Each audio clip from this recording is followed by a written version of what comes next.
I'm working on a thing called The Fight Club. And tell me about that.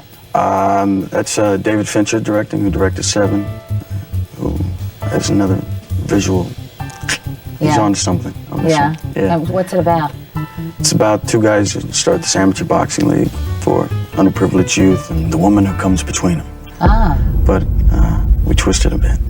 Brad പിറ്റും Edward നോർട്ടനും അഭിനയിച്ച് 1999 ഇറങ്ങിയ ഒരു peak cinema David ഫിഞ്ചറുടെ ഡയറക്ഷനിൽ വന്ന Gentlemen, welcome to Fight Club. The first rule of Fight Club is you do not talk about Fight Club. Second rule of Fight Club is you do not talk about Fight Club. Fight ക്ലബിന്റെ പിറകിലത്തെ philosophy എന്താണ്, അതെന്താണ് മീൻ ചെയ്യുന്നതെന്ന് മനസ്സിലാക്കാൻ നിങ്ങൾ ആദ്യം fight club വന്ന വഴി എങ്ങനെയാണെന്ന് നോക്കണം. I couldn't sleep. With insomnia, nothing's real. Everything's far away. Everything's a copy of a copy of a copy. ഇന്ന് ഫൈറ്റ് ക്ലബ്ബിൽ തന്നെ പറയുന്ന പോലെ ഫൈറ്റ് ക്ലബ്ബ് എടുത്തിരിക്കുന്നത് ചക്ക് പാലോനിക് എഴുതിയിട്ടുള്ള ഫൈറ്റ് ക്ലബ് എന്ന തന്നെ പേരുള്ള ഒരു ബുക്കിൽ നിന്നാണ്. ആ ബുക്ക് എഴുതാൻ കാരണം എന്താണെന്ന് വെച്ചാൽ അതിന്റെ പിന്നിൽ ഒരു വലിയ കഥയുണ്ട്. ചക്ക് പാലോനിക് എന്ന് പറയുന്ന അതിന്റെ ഓതർ ഒരു ക്യാമ്പിംഗ് ട്രിപ്പിന് പോയതാണ്. അപ്പോൾ തൊട്ടപ്പുറത്തെ ട്രെൻഡിൽ നിന്ന് എന്തോ നോയ്സ് ഒക്കെ ഭയങ്കരമായിട്ട് വന്നുകൊണ്ട് പുള്ളി ചെന്ന് പോയി പറഞ്ഞു ഈ ശബ്ദം കുറയ്ക്കാൻ.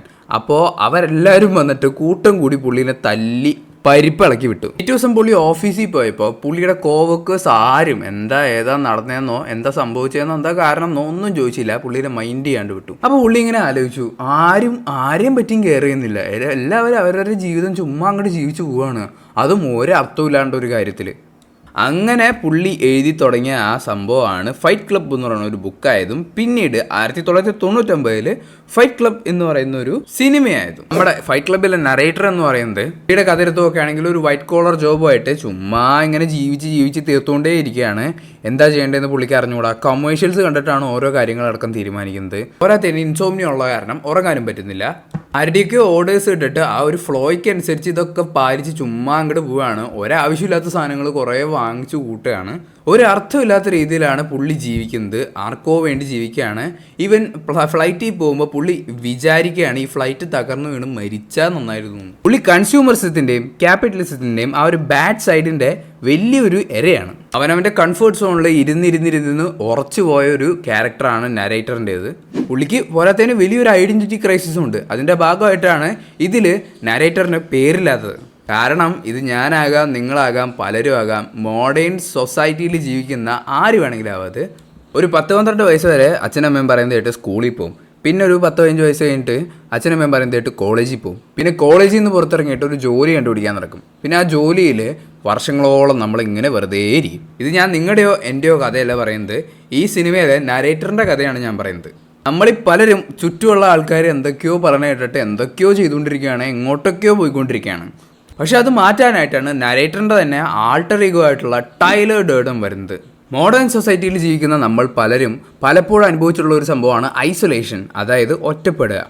അതുപോലെ തന്നെയാണ് നമ്മുടെ ഫൈറ്റ് ക്ലബിലെ നരേറ്റർ. നമ്മൾ പലപ്പോഴും പുള്ളീനെ ആ ടൈലർ ഡേർഡൻ വരുന്ന ആ ഒരു മൊമെൻറ്റ് വരെ പലപ്പോഴും ഒറ്റയ്ക്കാണ് കണ്ടിട്ടുള്ളത്. നരേറ്റർ പലപ്പോഴും ഒരു അടിമയായിട്ട് ജീവിച്ചുകൊണ്ടിരിക്കുകയാണ്. നമ്മൾ ആ ഒരു മോഡേൺ സൊസൈറ്റിയുടെ ഒരു സ്ലേവ്സ് പോലെയാണ്. ആരുടെയൊക്കെയോ ഓർഡേഴ്സ് അനുസരിച്ച് അങ്ങോട്ട് പോയിക്കൊണ്ടിരിക്കുകയാണ്.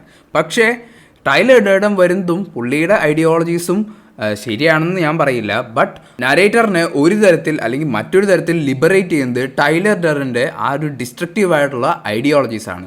ഇനി ഇതൊക്കെ സിനിമയാണ്. ആ ഒരു സംഭവം മൈൻഡിൽ വെച്ചിട്ട് വേണം കാണാൻ. ഇത് ജസ്റ്റ് ഫോർ പ്യുവർ എൻ്റർടൈൻമെൻ്റ് ആണ്. ഇതൊരു കഥയാണ്. ഇത് കഥ പറഞ്ഞുകൊണ്ടിരിക്കുകയാണ്. ഒരു ഡിഫറെൻറ്റ് ടൈപ്പിൽ കഥ പറഞ്ഞുകൊണ്ടിരിക്കുകയാണ്. ഒരു ലക്ഷ്യബോധമില്ലാതെ താൻ എവിടേക്കാണ് പോകുന്നതെന്ന് അറിയാതെ ആരുടെയൊക്കെയോ ഓർഡേഴ്സ് ഇട്ടിട്ട് എന്തോ ഒരു മീനിങ്ലെസ് ആയിട്ടുള്ള ലൈഫ് ജീവിച്ചുകൊണ്ടിരിക്കുന്നവർക്ക് എതിരായിട്ടുള്ള ഒരു ഡാർക്ക് മോട്ടിവേഷനായിട്ടാണ് ഞാനൊരു പടം കണ്ടിട്ടുള്ളത്. നമുക്ക് ഈ സൂര്യ റിപ്പോർട്ടർ പോലത്തെ പടം കാണുമ്പോൾ ഒരു മോട്ടിവേഷൻ കിട്ടില്ലേ, അതുപോലെ എൻ്റെ ഒരു ഡാർക്ക് മോട്ടിവേഷനാണ് ഈ ഒരു പടം. എന്ന് വെച്ചാൽ സൊസൈറ്റിയിൽ ഒരിക്കലും ഫിറ്റ് ഇൻ ചെയ്യാൻ നോക്കരുത്, നമ്മളങ്ങോട്ട് ഫിറ്റ് ആവാൻ നോക്കരുത്.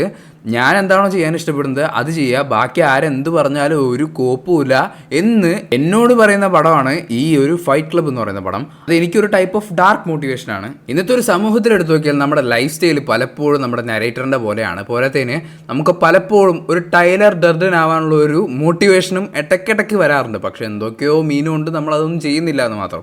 പക്ഷെ അത് ചെയ്യുന്ന ആൾക്കാരുണ്ട്, അവരൊക്കെ വലിയ വലിയ ക്രൈംസും കമ്മിറ്റ് ചെയ്യുന്നുണ്ട്. So that's not the issue here.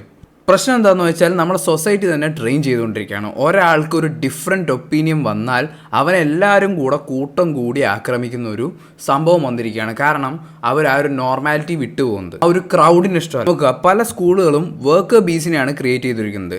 പലരും അവരെ മാർക്കിൻ്റെ പുറകെ ഓടാനും A+ൻ്റെ പുറകെ ഓടാനും വേണ്ടി ട്രെയിൻ ചെയ്തുകൊണ്ടിരിക്കുകയാണ്. അവരുടെ ഉള്ളിൽ എന്താണോ ഉള്ളത്, അവരുടെ ക്രിയേറ്റീവായിട്ട് വല്ല കഴിവുണ്ടോ, അല്ലെങ്കിൽ സ്പോർട്സ് പരമായിട്ട് വല്ല കഴിവുണ്ടോ, അല്ലെങ്കിൽ വേറെ എന്തെങ്കിലുമൊക്കെ ഒരു ഇൻട്രസ്റ്റ് ഉണ്ടോ, അത് വളർത്തിയെടുക്കുന്നുണ്ടോ എന്ന് മിക്ക സ്കൂളുകളും മൈൻഡ് ആക്കാറേ ഇല്ല. പക്ഷേ ഈ ഒരു സംഭവം ഒരിക്കലും ഗവൺമെൻറ് മാറ്റില്ല. കാരണം എന്താണെന്ന് വെച്ചാൽ ഗവൺമെൻറ്റിന് വേണ്ടത് വർക്കേഴ്സിനെയാണ്. അവർ പറയുന്നത് കേട്ട് അനുസരിച്ച് നിൽക്കുന്ന വർക്കേഴ്സിനെ.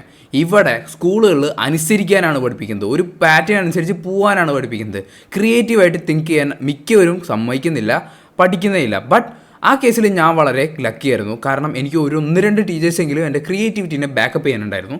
പക്ഷേ എൻ്റെ പോലെ പലരും ലക്കിയായിരുന്നിരിക്കില്ല. പക്ഷേ അതുമാത്രമല്ല, നമ്മുടെ കുടുംബത്തിൽ വരെ നമ്മളുടെ ക്രിയേറ്റിവിറ്റീനോ അല്ലെങ്കിൽ വേറെ എന്തെങ്കിലും ഒരു രീതിയിലുള്ള ഒരു ഇൻട്രസ്റ്റിനോ ബാക്ക് ചെയ്യാനുള്ള ഒരു സംഭവമില്ല.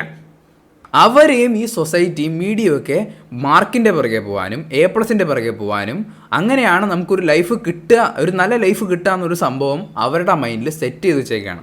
പക്ഷേ അവരെ നമുക്ക് കുറ്റം പറയാൻ പറ്റില്ല. കാരണം ഇത് നമ്മൾ അറിഞ്ഞുകൊണ്ടുള്ളൊരു സംഭവമല്ല, ഇതെല്ലാം സൈക്കോളജിക്കലി നമ്മൾ അറിയാതെ നടക്കുന്നതാണ്. പക്ഷേ ആ കേസിലും ഞാൻ വളരെ ലക്കിയായിരുന്നു. പക്ഷേ എല്ലാവരും അങ്ങനെ ആയിരിക്കണം എന്നില്ല.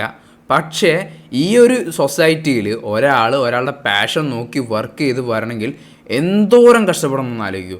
അല്ല, നിങ്ങൾക്ക് ചുമ്മാ ഒരു ജോലി കിട്ടാനാണെങ്കിൽ അതിനും കഷ്ടപ്പെടേണ്ടി വരുന്നത്. കാരണം നമ്മുടെ ലൈഫ് അത്രയും ഹാർഡായിക്കൊണ്ടിരിക്കുകയാണ്.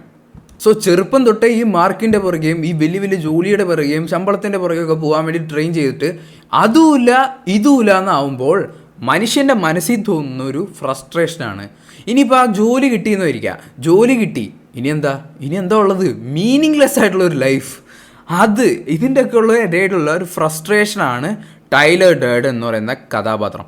നമ്മുടെ എല്ലാവരുടെയും അകത്തുണ്ട് ഈ ടൈലർ ഡേർഡൻ.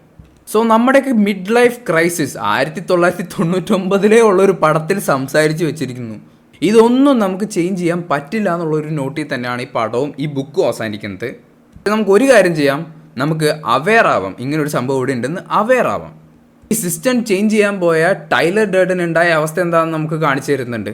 അതുപോലെ തന്നെ ഈ സിസ്റ്റം നമുക്ക് ചേഞ്ച് ചെയ്യാൻ പറ്റില്ല. വർഷങ്ങളോളം കാലഘട്ടങ്ങളോളം എടുത്ത് ഫോം ആയിട്ടുള്ളൊരു സാധനമാണ്, നമുക്ക് എന്തായാലും ചേഞ്ച് ചെയ്യാൻ പറ്റില്ല.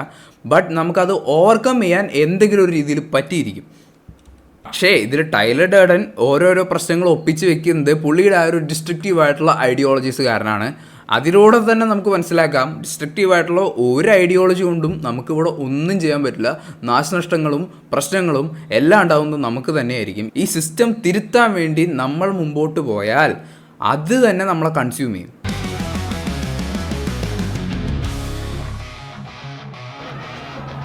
Just big enough to be cool. Game changer.